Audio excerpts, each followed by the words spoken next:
안녕하세요. 이번 시간에는 소비자 개인정보 보호에 대해서 알아볼까 합니다. 소비자 개인정보는 매우 생각보다 어렵지요. 개인정보보호법 같은 내용들이 복잡하고 내용이 또 까다롭기 때문에 이 내용을 잘 숙지해 두실 필요성이 있습니다.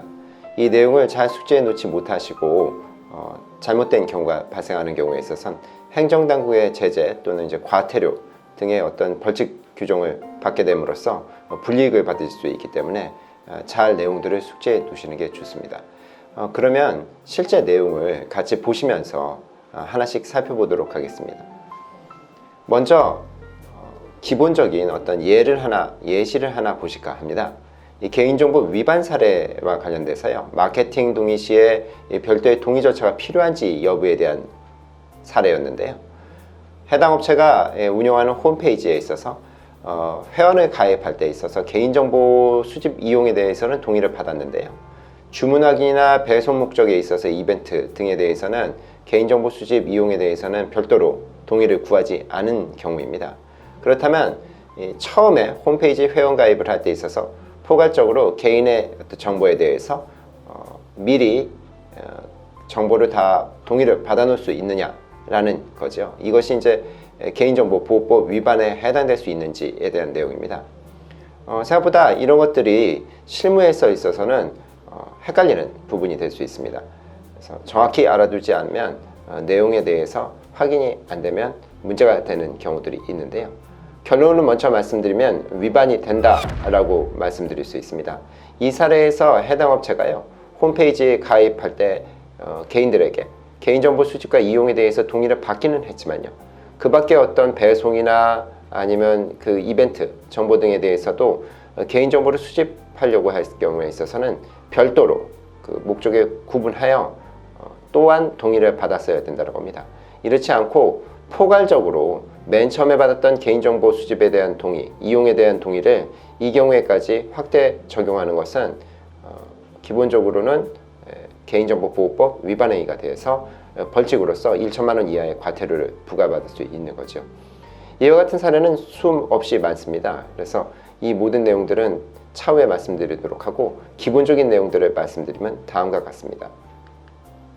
개인정보의 범위는 굉장히 광범위한 편인데요.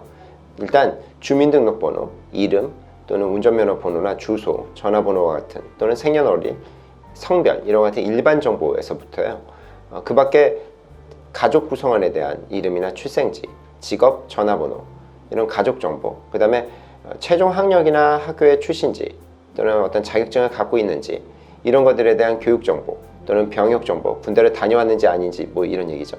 아니면 자가 차량을 갖고 있는지, 아니면 자가주택을 거주하고 있느냐, 아니면 전세나 월세에 거주하고 있느냐 이런 등의 어떤 부동산 정보, 그 다음에 월 수입이죠. 월 소득을 얼마나 벌고 있는지에 대한 정보, 그 다음에 그 밖에 어떤 무슨 투자 프로그램에 가입되어 있는지, 아니면 보험에 가입되어 있는지, 이런 기타 수익 정보, 그 다음에 신용 정보 같은 경우, 신용 어떤 불량자이냐, 아니냐, 뭐 개인 채무를 지금 어느 정도 지고 있느냐, 아니면 고용 상태에서 무슨 부장이냐, 과장이냐, 대리냐, 아니면 무슨 뭐 자영업을 하는 임원이냐, 뭐 이런 것들.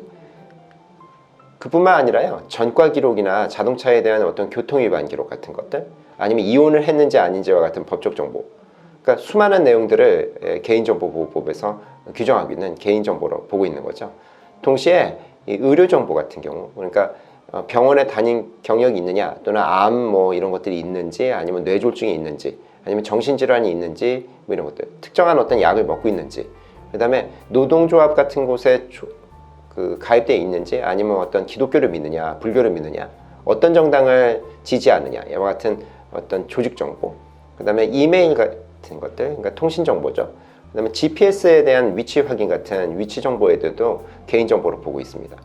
동시에 이 신장이나 몸무게나 가슴둘레와 같은 신체 정보, 그 다음에 흡연을 하는지 또는 음주를 하는지, 음주는 그러면 어느 정도 하는지와 같은 개인적인 어떤 습관, 또 어떤 여가 활동, 레저 활동은 어떤 거를 즐기는지에 대한 내용까지도 총체적으로 모두 개인정보에 해당된다고 보기 때문에요.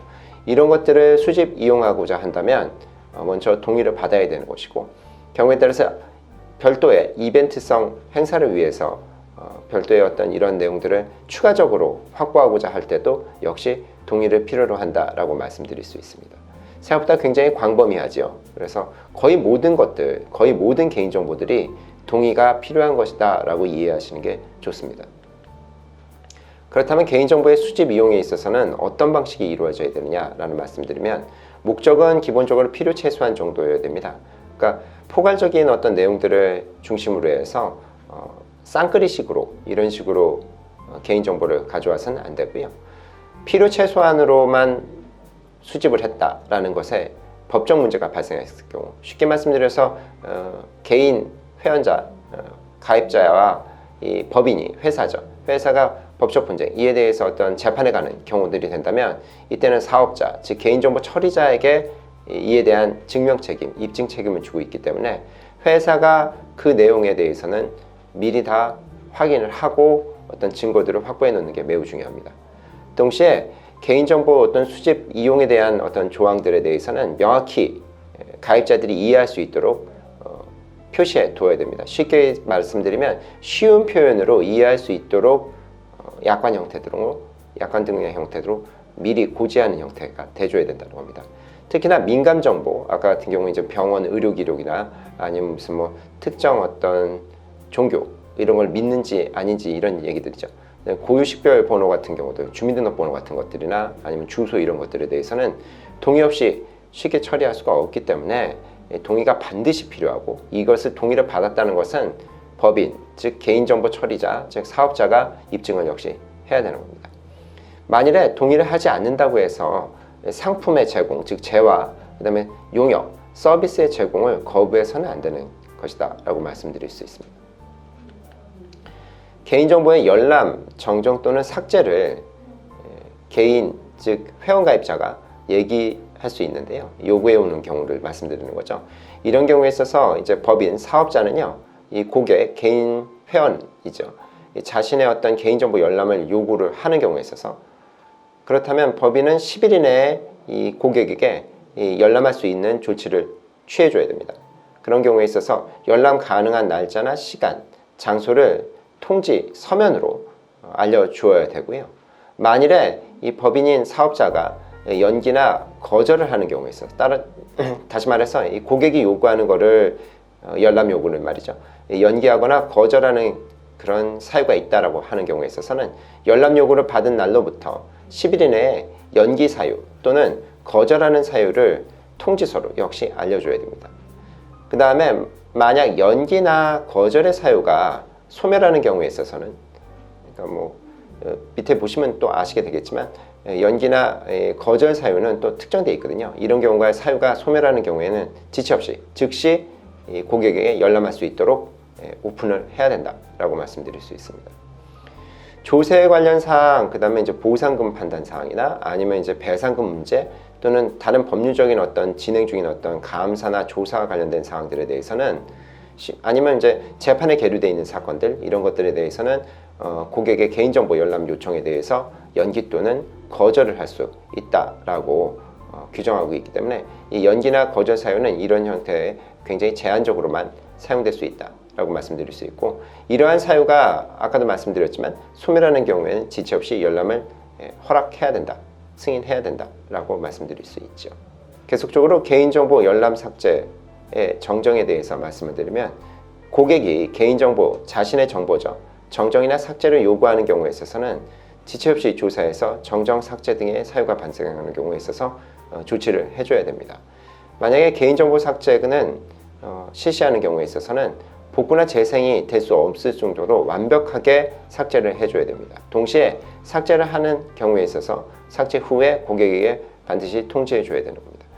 다시 말씀드리면, 이 복구할 수 있는 형태로 정정이나 삭제를 하는 경우는 안 되고요. 완벽하게 삭제를 요구했을 경우에는 다시는 재생시킬 수 없는 상태로, 복구 불능 상태로 삭제를 해서 내용을 깔끔하게 처리해줘야 된다라고 말씀드릴 수 있습니다. 그 다음에 개인정보의 어떤 정지 요구를 받는다면, 개인정보의 어떤 이용이나 활용을 정지해달라라고 이제 고객이 요청하는 경우에 있어서 역시도 지체 없이 정보 처리의 전부나 일부를 정지해야만 합니다. 이때 정지된 개인정보는 역시 파기 등 필요 조치를 다해줘야 될 것이고요. 다만 이제 개인정보를 처리하지 않으면 어떤 약정된 서비스를 제공하기 어렵다. 결국 이제 계약을 이행하기가 어려운 상태에 있다면 그것을 거절할 수 있고, 이 거절하는 이유에 대해서도 역시 고객에게 알려줘야 됩니다. 다시 말해서 고객이 특정 무슨 종교적인 어떤 뭐 내용들, 아니면 무슨 자신의 무슨 취미생활과 같은 내용들에 대해서 삭제를 요구하는 경우에 있어서, 만약 이 사이트가 제공하는 것이 어떤 레저 산업 같은 거라서 이 취미사항들에 대해서 삭제가 되는 경우에 있어서는 그와 관련된 어떤 정보를 제공하기 어렵다라고 한다면 그 부분을 고객에게 알려줘야 되는 것이고요.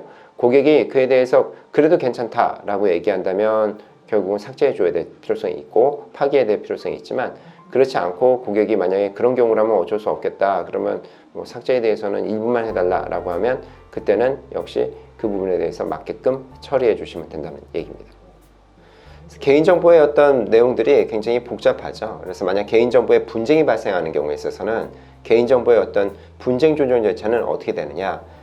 요즘 같으면 이제 방문해서 하는 내용들은 많지 않죠. 그래서 이제 방문보다는 전화나 아니면 이메일, 팩스도 많지 않습니다. 이메일 또는 인터넷 같은 이제 홈페이지에 민원 사항들을 올리는 경우가 많습니다. 그렇다면 이제 개인정보에 대해서 이런 내용들이 나오면 그에 따라서 조치를 해주면 되는데, 그게 안 되고 분쟁으로 이어지는 경우에 있어서는 분쟁 조정을 신청 접수를 먼저 받고요. 그런 상태에서 요건을 검토합니다. 즉 서류를 검토해서요, 이 내용을 어떻게 처리하는지 맞느냐라고 해서, 만약에 이게 불만이 해소되거나 아니면 타기관에 이첩을 시켜야 된다고 한다면 그쪽으로 불만을 해소했으면 종료가 되는 것이고, 타기업의 이첩을 타기관, 대체로 국가기관이 될 가능성이 높습니다. 행정기관에 이첩을 하면 그에 대해서 행정기관이 처리를 하게 될 겁니다. 그렇지 않고 개인적으로 이 법인, 즉 사업자가 처리하게 된다면 사실을 조사를 해야 될 것이고요. 그렇죠. 그런 후에 어떤 조정을 할 수 있게끔 해야 됩니다. 만약에 조정 전에 합의 권고가 있어서 이를 수용해서 합의가 이루어진다고 하면 역시 이 조정 절차는 모두 다 끝나게 됩니다. 그러나 그렇지 않고 조정이 원만히 해결이 안 되면 조정위원회에서 심의 의결을 먼저 하게 되고 조정 결정을 통지하게 되죠. 그러면 이제 고객과 법인, 사업자가 수락을 한다고 한다면 조정이 성립해서 역시 끝나는 것이고, 불수락을 한다고 한다면 역시 다른 분쟁 조정위원회는 해결을 못하고 다른 분쟁 심의 기관 등으로 이첩이 될 수밖에 없는 내용들이라고 얘기 드릴 수 있습니다. 그러니까 이게 순서도 형태로 해서요, 정리가 되면 끝나는 것이고 그렇지 못하면 계속적으로 진행이 되는 이런 구조로 돼 있다고 알아두실 수 있습니다. 실제 예를 가지고 몇 가지를 설명드리면요, 콜센터에서 고객들과 어떤 통화 내용을 녹취할 수 있느냐라고 한다면 밑에 보시면 Q&A에서 회사 콜센터에서 고객과 통화를 하던 중에 개인정보를 수집하는 경우에 반드시 개인정보 수집의 부분에 대해서 녹취를 해야 되느냐, 만약 녹취를 해야 한다면 녹취 사실을 반드시 상대방에게 알려줘야 되느냐, 고객인 상대방에게 알려줘야 되느냐 라는 겁니다. 이에 대해서 이 답변을 말씀드리면요, 전화로 만약 개인정보 처리를 하는 경우에 있어서 동의를 받아야 된다면, 동의를 받는 경우에 있어서 그렇다면 통화 내용을 별도로 녹취할 필요는 법적 의무는 없습니다. 그 무슨 얘기냐면, 전화로 만약 개인정보 처리에 대해서 고객이 동의를 한 경우에 있어서는 녹취를 그냥 해도 상관이 없다라고 말씀드릴 수 있어요. 그런데 개인정보 처리자, 즉 법인 입장에서는 이에 대해 만약 위법행위 여부가 분쟁에 계류되는 경우에 있어서는 입증 책임을 법인이 지게 됩니다. 그러니까 법인이 입증 책임을 지는 것이라서 이 통화 내용을 녹취하는 게 유리하다는 거죠. 그래서 꼭 녹취를 하시되, 다만 이제 이 녹취한 내용에 대해서는 반드시 상대방에게 알려주셔야 되는 겁니다. 상대방에게 녹음이 되고 있다, 녹취가 되고 있다. 근데 이제 기본적으로 전화에서 맨 처음 시작할 때 이 동의 여부에 대해서 물었을 때 그거를 동의하고 들어온 경우에 있어서는 이미 다 녹음이 된다는 사실을 인지한 거기 때문에 별도로 다시 알려줄 필요는 없겠다, 이렇게 말씀드리는 겁니다. 그 다음에 이제 고객이 녹음된 내용에 대해서 삭제를 요구하는 경우에 있어서 이거에 응해줘야 되느냐 아니면 불응할 수 있느냐, 이런 것도 이제 이 법인 사업자 입장에서는 궁금한 점이라고 얘기할 수 있겠는데요. 만약에 예를 들어서 쇼핑몰 콜센터에 불만 사항에 대한 접수가 들어왔어요. 전화 내용으로서 고객이 뭐 어떤 점에서 불만이 있다, 무슨 물건이 왜 이러냐, 뭐 아니면 뭐 잘 물건을 받았는데도 불구하고 뭐 이상한 물건이 왔다느니 어떠느니 반품을 하라니 환불을 하라니 아니면 무리한 요구를 해온다, 뭐 이런 걸 하기 때문에 이런 것들을 미리 다 녹음해 놨다 라고 얘기하는 거죠. 물론 이제 녹음을 할 때는 동의를 다 받고 기본적으로 녹음을 했던 내용이죠. 그에 대해서 고객이 차후에 이거를 삭제를 요구하는 겁니다. 본인과 콜센터 직원 사이에 어떤 대화 내용들, 불만사항에 대한 대화 내용들을 차후에 삭제를 요구하고 나왔을 때 이 쇼핑몰 업체는, 즉 사업자는 반드시 녹음본을 삭제해 주어야 되느냐라는 문제가 생기는데요. 이에 대해서는 기본적으로는 삭제 요구가 들어오면 삭제를 해주는 게 원칙이라 얘기할 수 있습니다. 아까도 간단히 살펴보셨지만 고객, 그러니까 이 회원의 이 삭제 또는 정정 요구가 들어오면 10일 이내 필요 조치를 한 후에 역시 정보 주체인 이 고객에게 알려주는 게 원칙이지요.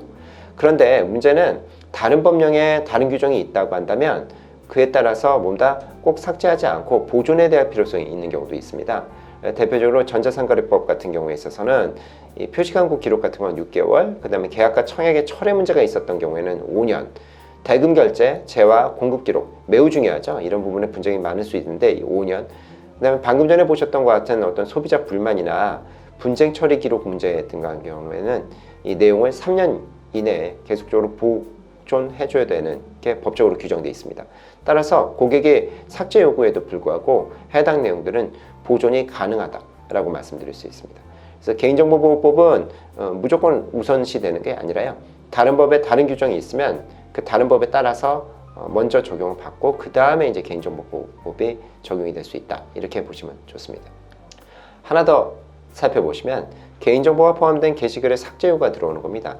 그래서 쇼핑몰 게시판에 자신이 이제 후기글 같은 것들을 게시글을 남겨놓은 건데요. 이게 일종의 개인정보에 포함될 수 있다. 물론 뭐 그럴 수 있죠. 그러면 삭제를 요구하는 경우 삭제를 거부할 수 있느냐? 그러면 원칙적으로 삭제를 하게 요구를 하면 삭제할 수 있는 내용이면 뭐 전부 또는 일부를 삭제하는 것이고요. 근데 이제 이 보관 의무가 있는, 다른 법에서 보관 의무가 있는 경우에는 결국은 또 보존 처리하는 겁니다. 그러니까 기본적으로 머릿속으로 알아두셔야 되는 게 원칙적으로는 삭제를 하는 것이 맞다. 다만 이 불만 사항이나 분쟁 사항에 관한 것들은 이 보존 의무가 다른 법에 규정되어 있는 경우에 있어서 특히 이제 보통 소비자보호법 같은 유형들이죠. 이런 경우에 있어서는 보존 처리를 해줘야 된다. 보관을 할 수밖에 없다. 근데 다만 여기서 공개되어 있다라고 한다면 예기치 않은 피해를 고객이 입을 수 있기 때문에 해당 게시글을 후기글 같은 거죠. 별도로 보관 처리해서 게시판에서는 볼 수 없게끔 처리해 준다거나 아니면 다른 열람자가 열람할 수 없도록 비밀글로 처리하든지 아니면 공개 필요성이 없는 일부 개인정보 항목들을 완벽하게 삭제하는 형태로 해서 고객이 누구인지를 노출시키지 않는 방식으로 별도 보존해야 되는 것이 맞다라고 말씀드릴 수 있습니다. 내용들이 이거보다 더 많지요. 그래서 개인정보보호법에 대한 사항들, 실제 사례를 가지고 더 많은 설명들은 차후에 기회가 주어지면 더 말씀드리도록 하고 오늘은 이 정도만 말씀드리도록 하겠습니다. 내용에 도움이 좀 많이 되셨으면 하는 바람이 있습니다. 그러면 다음번에 개인정보 보호에 대한 내용을 가지고 다시 만나 뵙기를 기대하면서 오늘은 이 정도 말씀드리겠습니다. 감사합니다.